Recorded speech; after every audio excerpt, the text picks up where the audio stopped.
Okay, our next video here is about mole ratios, and we are going to start with a review on what is a ratio. So a ratio is a comparison between two things. Both of these things are considered equal to one another. The ratios can be written as fractions or as equivalencies. So what I mean by that, equivalency would be like 1 dozen equals 12 eggs. A fraction would be just putting one of those pieces on top and one of them on the bottom. Now, mole ratios can be used to compare moles of one substance to moles of another substance. Okay, that's where the mole part comes in. And the number associated with this is the coefficient from a balanced chemical equation. So the first thing we need is a chemical equation that we're going to balance. So if we have NaCl plus CaO making CaCl2 and Na2O, we're going to start by balancing that. And we see that we have 2 NaCl's to balance out my 2 Cl's and my 2 Na's over here. Okay, then we're going to look at what two things do we want to write the ratio about. Now this one I didn't give you a problem of, so I could really write the mole ratio about anything. I could compare reactant to reactant, I could compare product to product, I could compare one reactant to one product, one reactant to the other product, or any of those combinations there. Okay, so for our purposes, I'm just going to compare my two reactants, NaCl and CaO. So I'm going to use the coefficient up here, the 2 and the 1, to write the ratio. So I can either write that 2 moles of NaCl is divided by 1 mole of CaO, so 2 moles of NaCl over 1 mole of CaO, or I can write this as 1 mole of CaO over 2 moles of NaCl. Notice all I did there was I flipped what was on top and bottom. Now, both of these mole ratios are correct if I gave you the question like, write 2 mole ratios for this problem.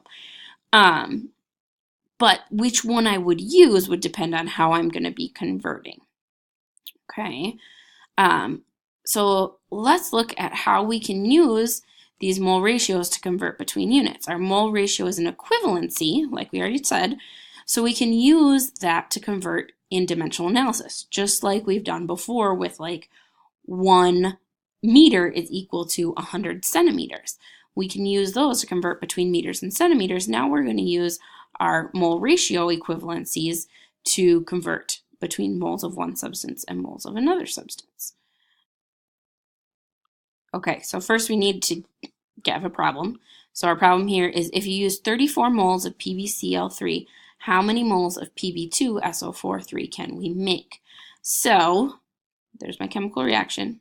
PbCl3 plus CaSO4 makes CaCl2 plus Pb2SO4 Okay, and our first step, just like before, is going to be to balance. When we do that, we get 2 PbCl3s plus 3 CaSO4s, making 3 CaCl2s and 1 Pb2SO4 Okay, so next we look at what two things are we comparing. So in my problem, it tells me that I am starting with moles of PbCl3 and I am ending with, or I want to end with, moles of PbSO4.